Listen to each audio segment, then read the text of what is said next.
from Aligned Natural Health, and I did a poll on Instagram 2 days ago, and I was asking, what are the things that you struggle with the most? And what came back, it actually surprised me a little bit. 50% of people said that period cramps was the biggest problem, the biggest pain. I guess maybe that's why. And then heavy periods also got quite a few votes, and so did clotty periods. And ultimately, these are very interrelated a lot of the times when it comes to dealing with these symptoms. And that's one thing that I definitely want to make sure that you understand is that anytime you're dealing with changes to your period or sleep issues or mood issues, these are all symptoms. And symptoms are always a message from the body saying that something is not functioning properly and something needs your help. And the important thing to realize here is that there are things you can do. There are things we can do for our bodies that will help give you the support that you need to function better, and you don't have to just accept these. If period cramps is something that you've struggled with your whole life, it can be easy to fall into the belief that, oh, that's just me. Oh, that's just something that my family deals with, or it's something that I have to deal with. But that's not the case. There are things that you can do to help your body. And a good place to start is to figure out, like, why is your body giving you these cramps all the time? Why are you having the really heavy periods or the clotty periods? And that's something that I help with. I can test from a distance. So I test people all over North America to see what's going on with your body and why are you having the symptoms you're having. So when it comes to having the cramping around periods, this is often linked to hormones, which I'm sure makes sense for you, but now we need to dig deeper on this. And this is typically when there's excess levels of estrogen in the body. And so why are we coming in contact with this excess estrogen? And when there's excess estrogen, it breaks down during the menstrual cycle. And in this process, something called prostaglandins are formed, which is or a hormone like substance in the body, but it's something that's linked to inflammation. And when there's a lot of inflammation and prostaglandins in our system, is linked to more pain. So, why are we dealing with excess estrogen? It's a natural hormone. It's a hormone that women are supposed to have. It's associated with what makes us female. It gives us breasts and it gives us the female shape. It's important for pregnancy. So it is a hormone that's important for women to have for everyday activities, for life. But why do we have too much of it?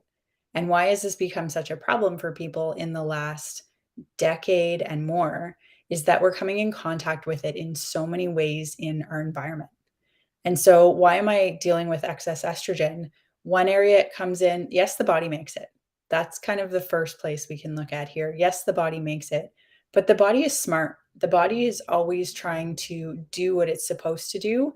And when things aren't functioning properly, that's where I like to sit back and ask, okay, why? What's getting in the way? Why is your body not able to function properly? So, something is causing that, or there's something missing so it can't do what it's supposed to do. So, yes, our body makes estrogen. We also consume it in our foods. In some ways, this is considered beneficial because there are what's called phytoestrogens that come in plants.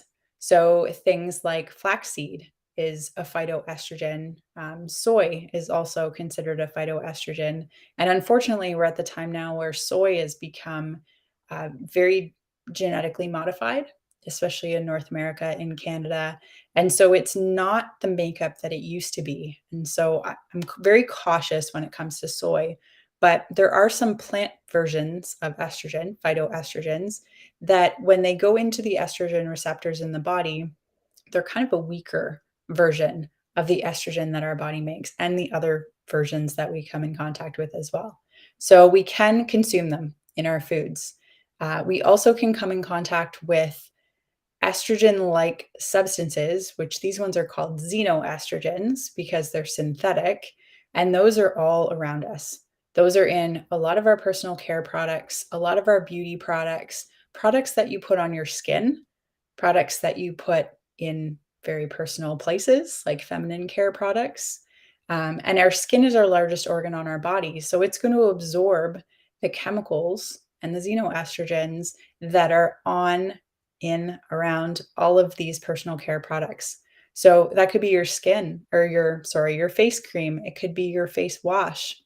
your shampoo.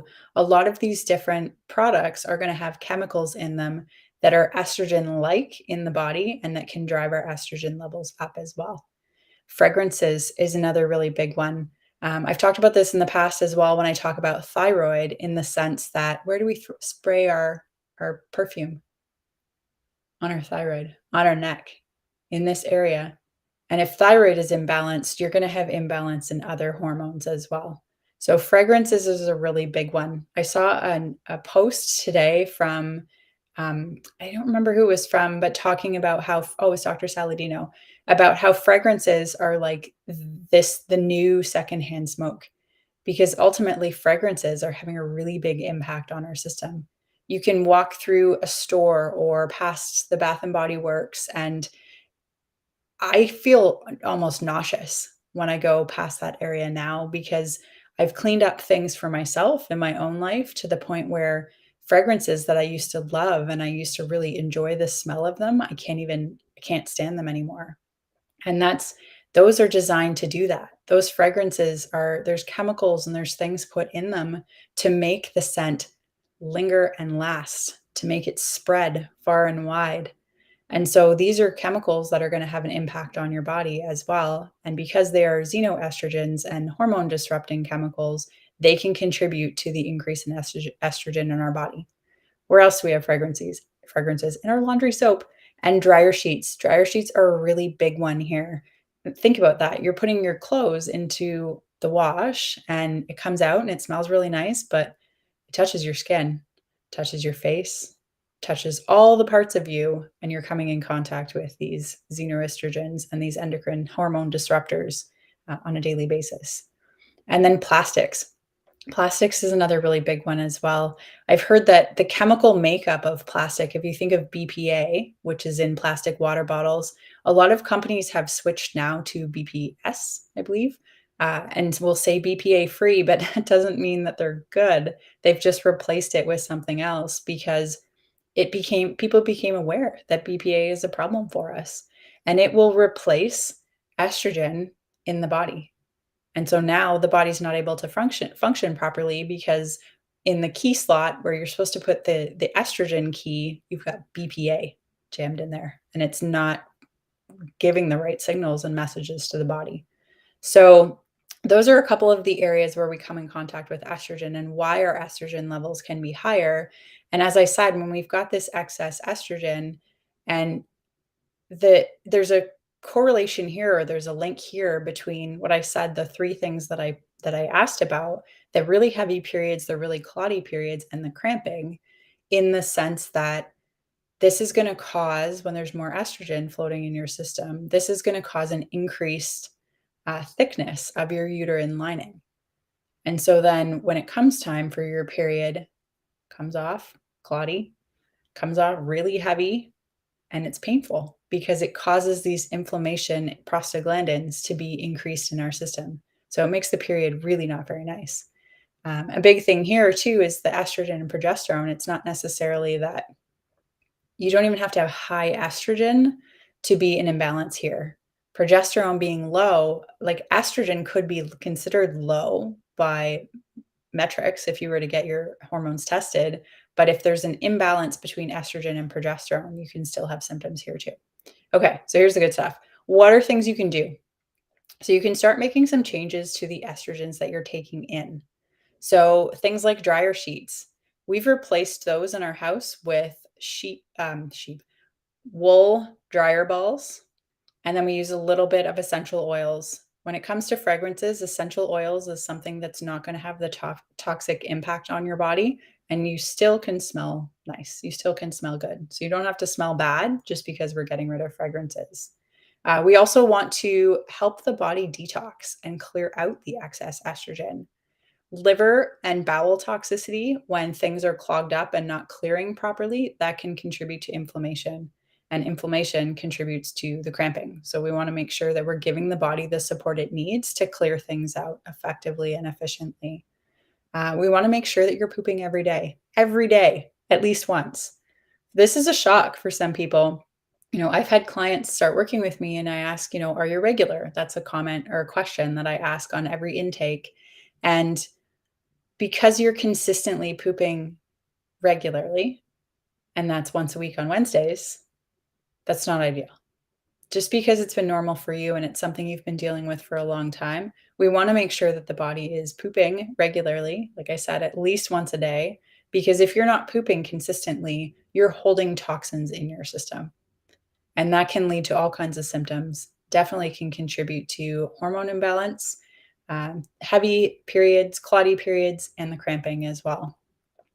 We also want to make sure to reduce sugar consumption and refined carbohydrates because these will drive up insulin in our system. And insulin is a hormone that activates an enzyme in our body as well. I know, I'm sorry, I'm trying not to be super technical with you.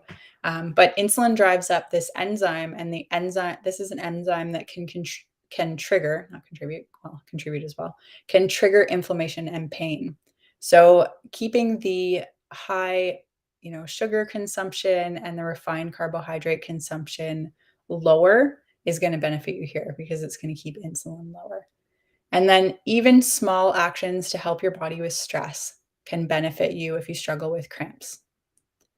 From here, there are other little things we can do. The thing is, I want to encourage everyone, work with a practitioner because just doing band-aid effects, you can do like medicine is a band-aid. If you're taking Midol, it's a band-aid. It's not fixing the problem. Sorry.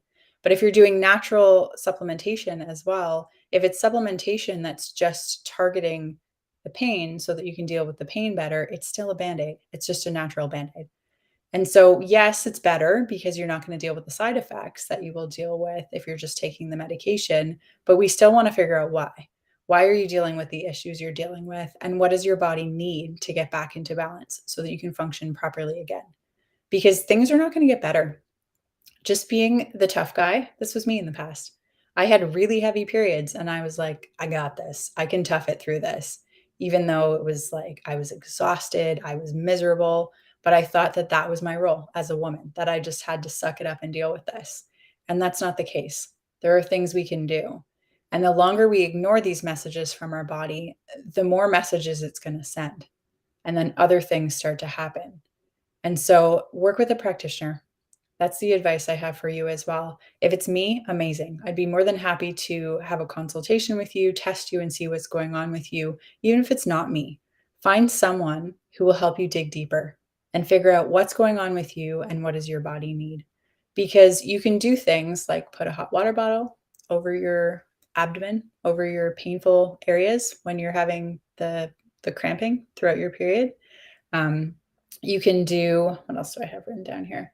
Exercise is really helpful to help with this. You can go to a chiropractor and get some adjustment. Sometimes there's something that needs to be adjusted that's causing your pelvis to sit in a way that it's causing more pressure. But ultimately, make sure you work with a practitioner. We don't have to just deal with this. I know as women, often it can feel that way. Like, I need to be strong, I need to be tough, and I need to just tough it through. But you're not doing yourself any favors or anyone else as well. So I hopefully this was helpful. I gave you some tips. I gave you some ideas of how this can be a problem, why this is a problem, and things that you can do.